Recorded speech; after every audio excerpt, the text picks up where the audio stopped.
கிமு 8 சேதமான சோதோமின் கதை. விசுவாசத்தின் தந்தை என்று அழைக்கப்படும் ஆபிரகாமிடம் கடவுள் அடிக்கடி நேரடியாக தொடர்பு கொண்டு பேசி வந்தார். ஆபிரகாமுக்கு ஏராளமான வாழ்த்துகளையும் வாழும் வழிமுறைகளையும் கடவுள் சொல்வது வழக்கம். ஆபிரகாமின் அண்ணன் மகன் ஒருவன் இருந்தான். அவன் பெயர் லோத்து. லோத்து சோதோம் என்னும் நகரத்தில் வாழ்ந்து கொண்டிருந்த ஒரு காலகட்டத்தில் கடவுள் ஆபிரகாமோடு பேசினார். கடவுள் ஆபிரகாமை நோக்கி, ஆபிரகாம் சோதோம் கொமோரா நகரங்களில் மக்களினுடைய கட்டளைகளை கடைபிடிக்கவில்லை. அவர்கள் தங்கள் மனம் போன வாழ்க்கை வாழ்ந்து கொண்டிருக்கிறார்கள். அவருடைய மனங்களில் தீய சிந்தனைகள் மட்டுமே நிறைந்திருக்கின்றன. இப்படிப்பட்ட தீய சிந்தனை கொண்ட மக்கள் கூட்டம் வாழ்வதை தவிர அழிவதை நல்லது. எனவே அவர்களை நான் அழிக்கப் போகிறேன் என்றார். கடவுளின் திட்டத்தை பற்றி அறிந்த ஆபிரகாம் திடுக்கிட்டார். அங்கேதான் அவருடைய அண்ணன் மகன் லோத்து குடும்பத்தினுடன் தங்கியிருந்தார்.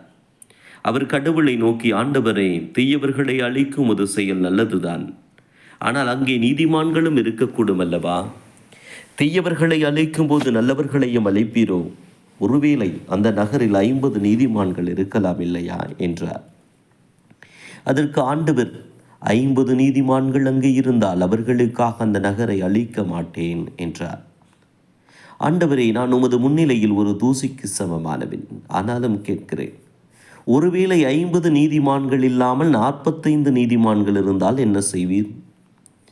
5 நீதிமான்கள் குறைவாக இருந்தாலும் அவர்களுக்காக நான் அந்த நகரை அழிக்காமல் விட்டு விடுவேன். கடவுளே, நான் உம்மிடம் பேச துணிந்து விட்டேன், எனவே பேசுவேன். ஒருவேளை அங்கே 40 நீதிமான்கள் மட்டுமே இருக்க கண்டால் நகரை அழிப்பீரோ? 40 நீதிமான்கள் இருந்தால் அவர்களை காப்பாற்றும் பொருட்டு அந்த நகர் அழிக்கப்பட மாட்டாது. ஆபிரகாம் தொடர்ந்தார், கடவுளே, கோபம் வேண்டாம். ஒருவேளை 30 நீதிமான்கள் மட்டுமே இருக்க கண்டால்? ஆபிரகாம், அந்த நகரில் 30 நீதிமான்கள் இருந்தால் கூட அவர்களுக்காக அந்த நகரை நான் அழிக்க மாட்டேன். ஆண்டவரே, நான் உமது அடியேன். ஒருவேளை 20 பேர் மட்டுமே அந்த நகரில் இருந்தால் என்ன செய்வீர்? 20 நீதிமான்கள் இருந்தாலும் அந்த 20 பேருக்காக அந்த நகரை அழிக்க மாட்டேன். ஆபிரகாம் மீண்டும் கடவுளிடம், ஆண்டவரே, இன்னும் ஒரே ஒரு முறை கேட்கட்டுமா? கோபம் கொள்ளாதீர்கள். ஒருவேளை 10 நீதிமான்கள் மட்டுமே காணப்பட்டால் சோதோம் நகரை அழித்து விடுவீரோ என்று கேட்க, ஆபிரகாம், உன்னுடைய விண்ணப்பத்தை கேட்கிறேன். அந்த நகரில் 10 நீதிமான்கள் இருந்தால் போதும், அவர்களுக்காக அந்த நகர் காப்பாற்றப்படும் என்று சொல்லிவிட்டு கடவுள் விலகினார். ஆபிரகாம் தன் இல்லத்துக்கு திரும்பி சென்றார். கடவுள் தம்முடைய தூதர்களை சோதோம் நகருக்கு அனுப்பினார். ஆண்டவரின் தூதர்கள் சோதோம் நகர் வாயிலில் ஆபிரகாமின் அண்ணன் மகனான லோத்துவை சந்தித்தனர். புதிய நபர்களை கண்டவுடன் விருந்தோம்புதலில் சிறந்தவனான லோத்து அவர்களை பணிந்து வணங்கி தம்முடைய இல்லத்துக்கு வருமாறு அழைத்தான். அவர்களும் அவனோடு சென்று தங்கினார்கள். லோத்து அப்பங்களை சுட்டவர்களை உபசரித்தான். அவர்கள் கடவுளின் தூதர்கள் என்பது லோத்துக்கு தெரியாது. அவர்கள் அப்பங்களை உண்டுவிட்டு உறங்கச் சென்ற பின் சோதோம் நகர ஆடவர்கள் ஏராளமோர் லோத்தின் வீட்டுக்கு வந்து, இங்கே வந்த அந்த 2 பேரையும் எங்களோடு அனுப்பு, நாங்கள் அவர்களோடு உறவு கொள்ள வேண்டும் என்று அவர்கள் கூச்சலிட்டார்கள். சோதோம் நகரம் முழுவதும் தீச்செயல்களின் காற்றை வீசிக்கொண்டிருந்தது. விரும்பத்தகாத ஓரின சேர்க்கை போன்ற செயல்களில் அவளுடைய மனம் மூழ்கி கிடந்தது.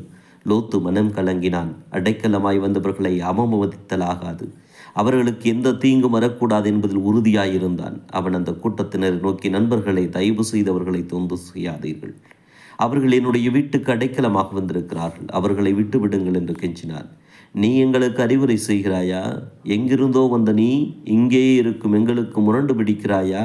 உடனடியாக அவர்களை அனுப்பு. கூட்டம் கத்தியது. தயவு செய்து நான் சொல்வதை கேளுங்கள். உங்களை கெஞ்சி கேட்கிறேன், போய்விடுங்கள். லொத்து மீண்டும் கெஞ்சினான். உடனே அவர்களை வெளியே அனுப்புகிறாயா? இல்லை நாங்கள் உள்ளே போய் அவர்களை இழுத்து வரவா? கூட்டம் தொடர்ந்து கத்தியது. அப்போது லோத்து எந்த தந்தையுமே செய்ய துணியாத ஒரு காரியத்தை செய்தார். அவன் கூட்டத்தினை நோக்கி, அடைக்கலமாக வந்தவர்களை காப்பது என்னுடைய கடமை. எனக்கு 2 மகள்கள் உண்டு. அவர்கள் இன்னும் ஆண் வாசனை அறியாதவர்கள். அவர்கள் வேண்டுமானால் உங்களோடு அனுப்புகிறேன். அழுதுவிடும் நிலையில் சொன்னான் லோத்து. கூட்டத்தினர் அதற்கும் உடன்படவில்லை. நீ போ, அவர்கள்தான் எங்களுக்கு வேண்டும். உன் மகள்கள் வேண்டாம். அனுப்பப் போகிறாயா இல்லையா என கேட்டு லோத்தை கடுமையாக தாக்கினர். கடவுளின் தூதர்கள் இதையெல்லாம் உள்ளே இருந்து கவனித்து கொண்டிருந்தார்கள். அவர்கள் லோத்தை வீட்டுக்குள் இழுத்து கதவை பூட்டினார்கள். கூட்டம் கதவை உடைப்பதற்காக முரண்டுத்தனமாக ஓடி வந்தது. கடவுள் அந்த கூட்டத்தின் கண்களை குருடாக்கினார். அவர்கள் ஒருவர் மேல் ஒருவர் மோதிக்கொண்டார்கள். யாருக்கும் எதுவும் தெரியவில்லை. அவர்கள் கதவையும் கண்டுபிடிக்க முடியவில்லை. திடீரென கண்கள் இருண்டு போனதால் பயந்து போன கூட்டத்தினர் பதறியபடி கிடைத்த திசையில் தடுமாறி தடுமாறி உருண்டோடினார்கள். ஆண்டவரின் தூதர்கள் லோத்திடம், நாங்கள் கடவுளின் தூதர்கள். இந்த நகரின் நிலவரத்தை நேரில் காண்பதற்காக வந்தோம். நகரம் தீய செயல்களின் விளைநிலமாகி கிடக்கிறது. இனிமேல் இந்த நகரை அழிக்காமல் விட்டு வைப்பது தவறு. எனவே இந்த நகரை அழிக்கப் போகிறோம்.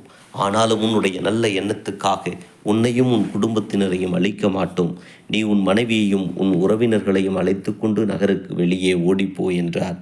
அதை கேட்ட லோத்து அஞ்சி நடுங்கினார். தூதர்களின் பாதங்களில் விழுந்து வணங்கினார். அவர் தன் மருமக்களிடம் ஓடிச் சென்று, வாருங்கள், நாம் இந்த நகரை விட்டு ஓடிப்போவோம். இந்த நகரை கடவுள் அழிக்கப் போகிறார் என்றார். அவர்கள் சிரித்தார்கள். கடவுளின் தூதரா, நகரை அழிக்கப் போகிறாரா? என்ன பைத்தியம் பிடித்து விட்டதா உமக்கு என்று கேட்டு நகைத்தார்கள். லோத்து அவர்களிடம் கெஞ்சி மன்றாடினார். ஆனால் அவர்கள் அவரை பொருட்படுத்தாமல் மதுவருந்தி கொண்டிருந்தார்கள். லோத்து தளர்ந்து போனவராய் தன் வீட்டுக்கு திரும்பினார். காலம் கடந்து கொண்டிருப்பதை கண்ட கடவுளின் தூதர்கள் லோத்தையும் மனைவியையும் அவருடைய 2 மகள்களையும் வலுக்கட்டாயமாக இழுத்து கொண்டு போய் ஊருக்கு வெளியே விட்டார். லோத்து, நீ உன் மனைவி பிள்ளைகளுடன் உயிர் காக்க ஓடிப்போ. உன் பேச்சை கேட்காத மக்கள் அழியட்டும். அவர்கள் நீதிமான்களெனில் உன்னுடன் வர சம்மதித்திருப்பார்கள். அவர்கள் மனமும் தீய செயல்களையே நாடுகிறது. எனவே அவர்களை பற்றி கவலைப்படாதே. நீ விரைந்து செல். சமவெளிகளில் தங்காதே. மலையை நோக்கி ஓடிப்போ. இந்த நகர் அழியப் போகிறது. இங்கே பலத்த சத்தம் கேட்கலாம். மிகப்பெரிய ஒளி வெள்ளம் தோன்றலாம். ஆனால் நீ திரும்பி பார்க்கவே கூடாது, கட்டளையிட்டார் தேவதூதன். லோத்து அவரிடம், தூதரே, என்னை காப்பாற்றியதற்கு நன்றி. ஆனால் என்னிடம் தயவு காட்டுங்கள். மலையை நோக்கி ஓடும் தெம்பு எனக்கு இல்லை. அருகில் இருக்கும் சிறிய நகருக்கு செல்ல அனுமதி தாருங்கள் என்றார். தேவதூதர் அவரிடம், ஆண்டவர் உமக்கு இதிலும் கருணை காட்டினார். அந்த சிறிய நகருக்குள் நீ செல்லுங்கள்.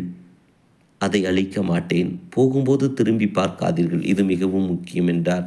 லோத்து மனைவி மக்களும் தூரத்திலிருந்து அந்த நகரை நோக்கி விரைந்தோடினர். அப்போது விடிய துவங்கி இருந்தது. அப்போது கடவுள் சோதோம் நகரை கந்தகத்தினாலும் நெருப்பினாலும் எரித்தார். வானம் முழுவதும் வெளிச்சக்கடலாய் கிடந்தது. மின்னல் மின்னுவது போல் ஒளி விட்டு விட்டு பாய்ந்தது. பின்னால் நகரில் மிகப்பெரிய அலறலும் சத்தமும் வானில் முளைத்த வெளிச்சத்தைக் கண்டு லோத்தின் மனைவிக்கு திரும்பி பார்க்க வேண்டும் என்னும் ஆசை உள்ளுக்குள் ஊற்றெடுத்தது. ஆனால் லோத்தும் அவருடைய மகள்களும் சஞ்சலத்துக்கு இடம் தராமல் விரைந்து கொண்டிருந்தார்கள். லோத்தின் மனைவி திரும்பி பார்த்தாள். திரும்பி பார்க்காதே என்னும் கடவுளின் கட்டளையை மீறினாள். உடனே உப்புத்தூணாய் உறைந்து போனாள். லோத்தும் அவருடைய மகள்களும் அருகில் இருந்த நகருக்குள் நுழைந்தார்கள். அந்த நகரில் அவர்களால் சில நாட்களே தங்க முடிந்தது. அங்குள்ள மக்களின் வினோத போக்கினால் லோத்து தன் மகள்களையும் அழைத்து கொண்டு மலைக்கு சென்று ஒரு குகையில் குடியேறினார். லோத்தும் அவருடைய 2 மகள்களும் மட்டுமே அந்த குகையில் தனித்திருந்தார்கள். அங்கே வேறு மக்கள் நடமாட்டமே இல்லை. சிறிது காலம் சென்றபின் ஒரு நாள் லோத்தின் மூத்த மகள் இளையவளை நோக்கி, தன் தந்தைக்கு வயதாகிறது. நாம் குகையில் வசிக்கிறோம். இப்பகுதியில் ஆடவர் எவரும் இல்லை. அழிந்து போன நகரில் நம் கணவன்களும் இறந்து போயிருப்பார்கள். நம் வம்சம் தலைக்காதோ என்று மிகவும் கவலையாக இருக்கிறது என்றாள். எனக்கும் அந்த கவலைதான். எப்படியாவது நம்முடைய வம்சத்தை விருத்தி செய்ய வேண்டும். அதற்கு தகாத வழியில் கூட இறங்கலாம் என்று என் மனம் சொல்லுகிறது, மூத்தவள் சொன்னாள். தகாத வழி என்றால்? இளையவள் புரியாமல் கேட்டாள். அமைதியாக கேள். நம் வம்சம் தலைக்க நம் முன்னால் ஒரே ஒரு வழிதான் இருக்கிறது. இப்போதைக்கு நாம் அணுகும் தூரத்தில் இருக்கும் நம்முடைய தந்தை மட்டும்தான். நாம் கருத்தரிக்க வேண்டுமானால் அது நமது தந்தையின் மூலம்தான் ஆகும், மூத்தவள் சொல்லி நிறுத்தினாள். இளையவள் ஒன்றும் பேசாமல் அமைதியாக இருந்தாள். இது தவறு என்பது எனக்கு தெரிகிறது. ஆனால் நமக்கு வேறு வழி இல்லை. என்ன சொல்கிறாய்? மூத்தவள் கேட்டாள். தந்தை இதற்கு ஒத்துக்கொள்வாரா? ஐயோ, நாம் இதை பற்றி அவரிடம் பேசவே கூடாது.